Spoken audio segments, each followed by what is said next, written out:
Press কনফারেন্সে রিয়াসাত আজিমের প্রশ্ন শুনে সে প্রশ্নের উত্তর না দিয়েই চলে গেলেন বোর্ড পরিচালক, সাবেক অধিনায়ক ক্রিকেটার খালেদ মাসুদ পাইলট।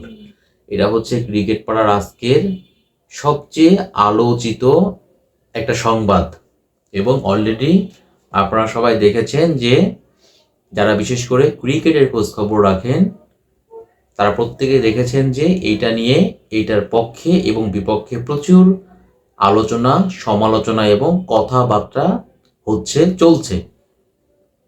আসলে প্রেস কনফারেন্সে রিয়াসাত আজিম তিনি অনেক পপুলার একজন সাংবাদিক, কন্টেন্ট ক্রিয়েটর। তিনি যেভাবে আজকে প্রশ্ন ছুড়েছেন খালেদ মাসুদ পাইলটের দিকে, মূলত তার অ্যাপ্রোচটা নিয়ে কথা হচ্ছে এবং বলা হচ্ছে যে রিয়াসাত আজিম একজন সাংবাদিক, একজন কন্টেন্ট ক্রিয়েটর, যেটাই বলি না কেন, তিনি কি আসলে এইভাবে একটা প্রেস কনফারেন্সে একজন বোর্ড পরিচালক, সাবেক ক্যাপ্টেন, ক্রিকেটারকে প্রশ্ন করতে পারেন কি না, মানে তার প্রশ্ন করার ধরনটা নিয়ে, অ্যাপ্রোচটা নিয়ে মূলত প্রশ্ন অনেকেই তুলেছেন, অনেকেই তুলছেন। আবার কেউ কেউ বলছেন যে এই বোর্ড যা করছে তাতে এটাই আসলে প্রাপ্য, এরকমভাবেই তাদেরকে চেপে ধরা উচিত, এরকম কথা বলা হচ্ছে। এখন দেখেন, প্রথমত হচ্ছে যে রিয়াসাত আজিম কেন আজকে প্রেস কনফারেন্সে তিনি ওই রকম অ্যাপ্রোচ নিয়ে তিনি আসলে খালেদ মাসুদ পাইলটকে প্রশ্ন করেছেন, বা প্রশ্ন কেন তিনি এই অ্যাপ্রোচটা, তার অ্যাপ্রোচের কারণটা আসলে কি। মূলত খালেদ মাসুদ পাইলটের যে প্রেস কনফারেন্সটা আজকে ছিল সেটা কিন্তু মানে তিনি যেহেতু মিডিয়া কমিটির দায়িত্বে নেই, বা তিনি একজন বোর্ড পরিচালক, তো এরকমটা হলে হয়তো বা ভালো হতো যে মিডিয়া কমিটির দায়িত্বে যিনি আছেন, যদি আজকে তিনি এই প্রেস কনফারেন্সে উপস্থিত থাকতেন, তাহলে পারে হয়তো বা রিয়াসাত আজিমের প্রশ্নটা কিছুটা যৌক্তিক হতো। এটা হচ্ছে একদিক বিবেচনা করলে। যদি আপনি আর এক দিক বিবেচনা করেন তাহলে পারে খালেদ মাসুদ পাইলট তিনি তো বোর্ডকে রিপ্রেজেন্ট করেন।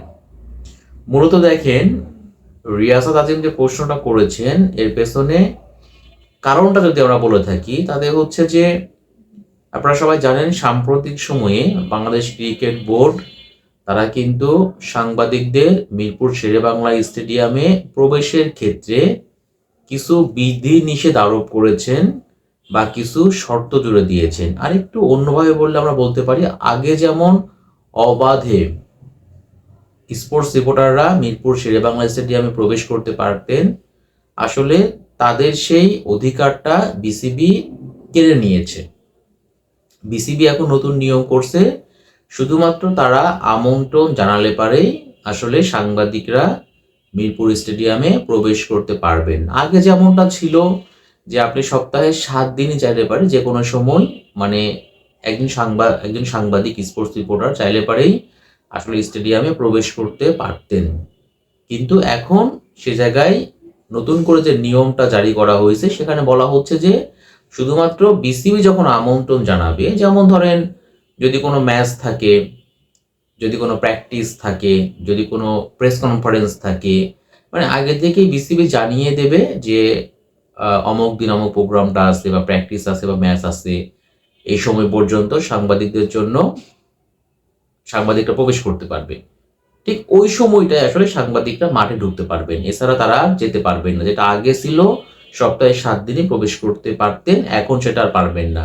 মূলত এইটা নিয়েই কিন্তু বিশেষ করে যারা ক্রিকেট বিটে কাজ করেন তাদের মধ্যে মানে একটা জিনিস কি জানেন, যদি আপনারা দেখেন যে পৃথিবীর অন্যান্য যে ক্রিকেট খেলুড়ে দেশগুলো আছে তাদের স্টেডিয়ামেও যে সাংবাদিকরা অবাধে বিচরণ করতে পারে, প্রবেশ করতে পারে, এরকমটা না।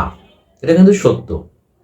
বাংলাদেশের ক্ষেত্রে ব্যাপারটা হচ্ছে যে বাংলাদেশের টাইগারদের কিন্তু হোম ভেন্যু যদি আমরা বলে থাকি সেটা হচ্ছে মিরপুর শেরেবাংলা স্টেডিয়ামই। আর জাতীয় গণমাধ্যম, সেটা টিভি বলেন, সেটা পত্রিকা বলেন, সেটা অনলাইন বলেন, মানে যারা ক্রিকেট বিটে কাজ করে সবাই কিন্তু ঢাকাতে যেহেতু থাকে, সো এই জন্য সবার একটা মিলন মেলা আপনারা বলতে পারেন এই মিরপুর শেরেবাংলা স্টেডিয়াম। ক্রিকেটাররাও যেমন সবসময় মিরপুর শেরেবাংলা স্টেডিয়ামে আসেন, ঠিক তেমন ভাবে সাংবাদিকরাও নিয়মিতই ওই নিউজের জন্যই তারা কিন্তু মিরপুর স্টেডিয়ামে আসলে হাজির হন বা উপস্থিত থাকেন। তো বিসিবি যখন সাংবাদিকদের এই ক্ষমতাটা খর্ব করে দিল, মানে মিরপুর স্টেডিয়ামে প্রবেশের ক্ষেত্রে, তখন মূলত সাংবাদিকদের মধ্যে কিন্তু অধিকাংশ সাংবাদিকই ব্যাপারটাকে আসলে ভালোভাবে নেননি। এটা নিয়েও কিন্তু অনেক আলোচনা সমালোচনা হয়েছে, এবং তারই যদি বলি প্রতিক্রিয়ায় আজকে যে প্রেস কনফারেন্সটা ছিল, যেখানে খালিদ মাসুদ পাইলট উপস্থিত ছিলেন, সেখানে মূলত রিয়াসাত আজিম একটু ক্ষিপ্র মেজাজে বলতে হবে, তিনি আসলে খালিদ মাসুদ পাইলটকে কিছু প্রশ্ন করে বসেন, এবং তারই প্রতিক্রিয়ায় খালিদ মাসুদ পাইলট তিনি প্রশ্নের উত্তরটা না দিয়ে তিনি মূলত বলেন যে আপনি তাকে একবার বলেছেন আমি বুঝতে পারছি আপনি ভিউয়ের জন্য এরকম প্রশ্ন করছেন বা বলছেন, আবার বলেছেন যে আপনার কথা বলার প্রশ্ন করার ধরনটা আমার পছন্দ হয়নি, আমি আসলে আপনার প্রশ্নের উত্তর না দেব না, চলে যাচ্ছে, এরকম তিনি বলেছেন আর কি। আপনারা সবাই অলরেডি মানে ভিডিও আপনারা দেখেছেন, কিন্তু ভাইরাল একটা ইস্যু। প্রথম কথা হচ্ছে যে বললাম না যে সাংবাদিকদের যখন মিরপুরে প্রবেশের ক্ষেত্রে বিধিনিষেধটা দেওয়া হয়েছে, কড়াকড়ি আরোপ করা হয়েছে, এটা মূলত এরই প্রতিক্রিয়াতেই আজকে রিয়াসাত আজিম তিনি প্রেস কনফারেন্সে খালিদ মাসুদ পাইলটকে মূলত একটু ক্ষিপ্র গতিতে তিনি প্রশ্নটা করেন। হ্যাঁ, তার অ্যাপ্রোচটা হয়তো বা আর একটু নরম হতে পারত, কারণ তিনি নিজেও অনেক বিখ্যাত এবং বড় মাপের একজন সাংবাদিক, তার যোগ্যতা সম্পর্কে আপনারা সবাই জানেন, এবং আপনারা অনেকেই তাকে বলেন যে বাংলাদেশের একমাত্র সাহসী সাংবাদিক, এটা কিন্তু আপনারাই বলেন। ওই জায়গা থেকে ধরেন তিনি যে অনেক বড় মাপের একজন সাংবাদিক, তার স্কিল নিয়ে কোনো কথা নেই, তার জানাশোনা নিয়ে কোনো কথা নেই, তার কন্টেন্ট নিয়ে কোনো কথা নেই, তার নিউজ নিয়ে কোনো কথা নেই। অ্যাকচুয়ালি তিনি হয়তো বা আরেকটু নমনীয় ভাবে তিনি প্রশ্ন করতে পারতেন। একজন সাংবাদিক হিসেবে হয়তো তার কথা বলার যে টনটা ছিল এটা আরেকটু নিচু হলে পারে, বা পেশাদারিত্ব বজায় রেখে তিনি যদি প্রশ্নটা করতেন, তাহলে পরে হয়তো বা আজকের যে আলোচনা সমালোচনা হচ্ছে সেটা হতো না। বাট আরেকটা দিক হচ্ছে যে ওই যে সাংবাদিকদের যে মিরপুরে প্রবেশের ক্ষেত্রে যে কড়াকড়িটা করা হয়েছে, তারই প্রতিক্রিয়া তো এই কারণেই হয়তো বা আমার কাছে মনে হয়েছে যে এটা একটা হিট অফ দ্য মুভমেন্ট আপনারা বলতে পারেন, যেটা আসলে হয়ে গেছে, এটা আপনারা বলতে পারেন। কিন্তু যদি আপনি আরেক দিক চিন্তা করেন, তাহলে পারে সেটা হচ্ছে একজন সাংবাদিক হিসেবে তিনি হয়তো বা আরেকটু নরম সুরে সাংবাদিকটা যে অ্যাপ্রোচ নিয়ে কথা বলেন, প্রশ্ন করেন, সাংবাদিকদের কাজই কিন্তু প্রশ্ন করা, তিনি সেভাবে প্রশ্ন করতে পারতেন। বাট আরেক দিক থেকে হচ্ছে হিট অফ দ্য মুভমেন্টে ব্যাপারটা হয়ে গেছে। আর দ্বিতীয় যে ব্যাপারটা হচ্ছে সেটা হচ্ছে যে বিসিবি আসলে সাংবাদিকদের মিরপুর স্টেডিয়ামে প্রবেশের ক্ষেত্রে যে কড়াকড়িটা আরোপ করেছে, এটাও আসলে বিসিবি করতে পারে কি না এটা নিয়েও কিন্তু প্রশ্ন আছে। হ্যাঁ, অনেকে একটা কথা বলছেন যে মিরপুর স্টেডিয়ামে সাংবাদিকরা গিয়ে তারা খুব নিম্নমানের কিছু রিলস তৈরি করে, সাম্প্রতিক সময়ে বোর্ড বিসিবি প্রেসিডেন্টকে নিয়েও কিছু আপনার হচ্ছে নিউজ বা কিছু কন্টেন্ট বানানো হয়েছে, যেগুলো আসলে চায় না, এবং তারই পরিপ্রেক্ষিতে বিসিবি মূলত এরকম করা একটা সিদ্ধান্ত নিচ্ছে। এটা নিয়েও তর্ক বিতর্ক, পক্ষে বিপক্ষে কথা কিন্তু হতে পারে। তো আসলে রিয়াসাত আজিম তিনি ভুল করেছেন না ঠিক করেছেন, তার কথা বলার অ্যাপ্রোচটা কেমন ছিল, এইটা বিচার করার, এটা আপনারা ভালো বলতে পারবেন, আপনারা বিচার করতে পারবেন। আপনাদের হাতেই আমি তুলে দিলাম যে আপনারা আসলে কিভাবে দেখছেন আজকের বিষয়টাকে।